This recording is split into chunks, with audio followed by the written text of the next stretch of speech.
Let's go back to where it all started, in ancient Greece. Imagine yourself in the sacred groves of Olympia, where athletes competed not just for physical greatness, but also for the favor of the gods. These weren't just contests, they were holy events, where wars paused and society stopped to celebrate the peak of human performance. Track and field, then known as Agon, was the very heart of the ancient Olympic Games. There were many running events, from short sprints to longer distances, reflecting the ancient idea of a perfect balance between body and mind. Winners didn't get gold medals or money. Their prize was something much bigger, a simple wreath of olive leaves. This symbol stood for endless fame, heroism, and guaranteed the winner lasting respect in their home city-state. They were heroes whose stories were passed down from one generation to the next. This was track and field in its purest form, where the competition itself and the honor were what truly mattered. Let's leap forward in time to 1936 and the Berlin Olympics, held under a dark cloud of threat. These games were much more than just a sports event. They were a propaganda tool for Nazi Germany, meant to prove the superiority of the Aryan race. But then, one man arrived and shattered this story in a way that will forever be etched in history books. The American African-American athlete Jesse Owens came to Berlin defying prejudice. He had already shown he was exceptional, but no one expected how perfectly he would smash Hitler's racist illusions. Owens won 4 Olympic gold medals in the 100-meter dash, 200-meter dash, long jump, and the 4x100-meter relay. His overwhelming success as a black man on Nazi soil was a huge blow to Hitler's ideology. Owens' performances were a massive moral victory in the fight against racism and discrimination, proving that talent and ability know no skin color. He became a symbol of hope and equality, a figure who showed that sport can be a powerful weapon against prejudice. After Berlin and moving towards the modern era, track and field began to experience a different kind of revolution, the synthetic revolution. This doesn't refer to chemistry, but rather to material science and the development of tracks and equipment. Starting in the 1960s, traditional cinder tracks were gradually replaced by rubberized surfaces, and later by fully synthetic tracks, which offered unheard-of grip and springiness. We moved from cinders to modern, fast surfaces. On top of this, shoe technology started developing at a dizzying pace. Spikes became lighter and more efficient, offering better energy return and shock absorption. These technological leaps allowed for harder training and faster times. Athletes could run more safely and efficiently than ever before, which directly led to new world records in various events. It was a time when people realized it wasn't enough for an athlete to be the best. Their equipment and the competition surface also had to be top-notch. In the late 1960s, we saw one of the most groundbreaking technical innovations in track and field history. No, we're not talking about a piece of equipment, but a new technique, the Fosbury Flop. This new high jump style, introduced to the world by American Dick Fosbury at the 1968 Mexico City Olympics, changed the event forever. Up until then, high jumpers mainly used the straddle or scissors technique, where the jumper crossed the bar feet first or stomach down. Fosbury, however, turned his back to the bar and went over head first, landing on his back on a padded mat. At first, the technique was seen as strange, even ridiculous. But when Fosbury won Olympic gold with his new style and broke records, others had to believe. The flop's incredible effectiveness came from it lowering the jumper's center of gravity in relation to the bar, allowing for higher heights to be cleared. Today, every high jumper uses the flop technique, proving that sometimes a simple idea can completely revolutionize an entire sport. From the mid-20th century onwards, a new, invisible conflict began to dominate the world, the Cold War. And this political tension was strongly reflected on the track and field arenas.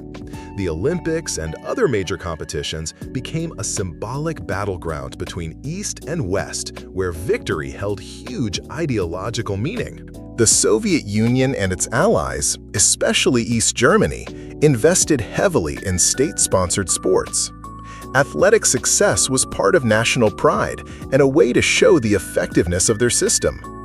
This led to unprecedented dedication to training, scientific support, and, unfortunately, also darker sides like widespread doping. Western countries, in turn, tried to meet this challenge with their own methods. Record after record fell, and athletes often unknowingly became pawns in international politics. Although this era brought forth incredible athletes and performances, it also left behind a lasting distrust and questionable records, whose backgrounds are still difficult to accept even today. For a long time, track and field strictly followed the rules of amateurism. This meant that athletes couldn't financially benefit from their sport in any way. However, these rules increasingly clashed with the reality of modern sports. And from the 1980s onwards, a major shift occurred: the end of amateurism and the birth of professionalism. Pressure to dismantle amateur rules grew as it became clear that world-class performances required full-time training and dedication. Athletes began to demand compensation and prizes that reflected their effort and abilities. This led the International Olympic Committee and sport federations to gradually drop the amateur status, allowing athletes to earn money from their sport. While this change involved much debate and criticism, it opened doors to a new kind of sport, where professionalism and the demands of elite performance went hand in hand. This change allowed athletes to focus entirely on their sport, which further raised the level of performance. Along with professionalism came a serious dark side that has challenged the credibility of track and field for decades: doping. Perhaps no single case shows this era better than the 1988 Seoul Olympics and the story of Canadian sprinter Ben Johnson. Johnson ran the 100-meter race in a new world record of 9.79 seconds and won gold, even overshadowing Usain Bolt for a moment.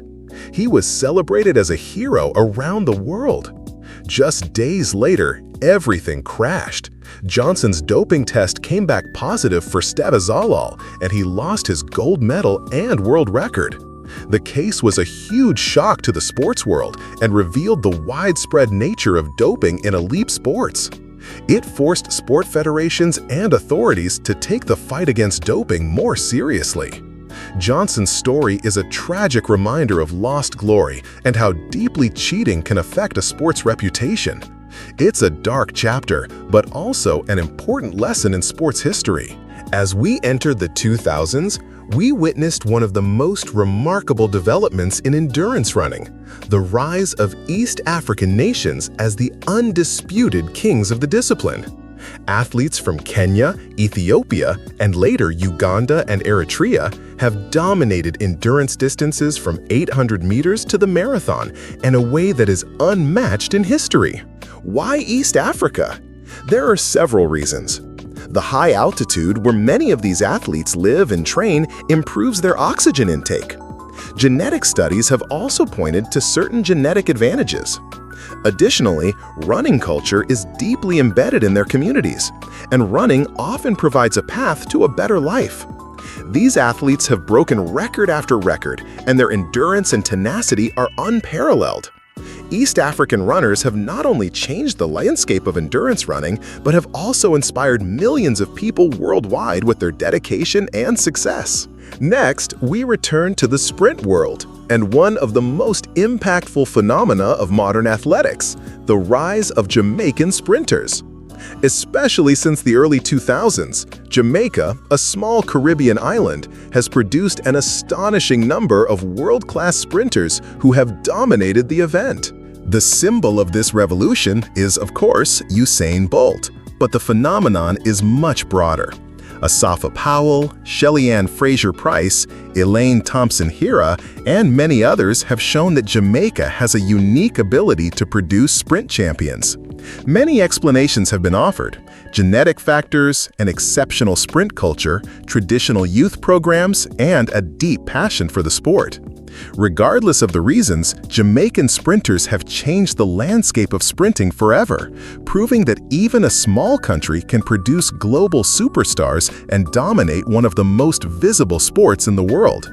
Their lightning revolution continues, and they have raised the bar for what it means to be fast. In the late 2010s and early 2020s, we have witnessed a new technological revolution that has particularly transformed the world of endurance running: the era of super shoes. These advanced running shoes, featuring thick, foam-cushioned soles and carbon fiber plates, have propelled record-breaking speeds to an entirely new level. Nike began this trend with its Vaporfly shoes, and soon all other shoe manufacturers followed suit. These shoes have been shown to significantly improve running efficiency by as much as 2 to 4%. This has led to many old records being broken and new record marks constantly being set in marathons, half marathons, and track distances alike. Super shoes have sparked lively debate about the ethics of sport and how much technology should be allowed. Are they just fair development, or do they give an unfair advantage? This is a question that will be debated for a long time, but it's clear that super shoes have left a lasting mark on the history of track and field.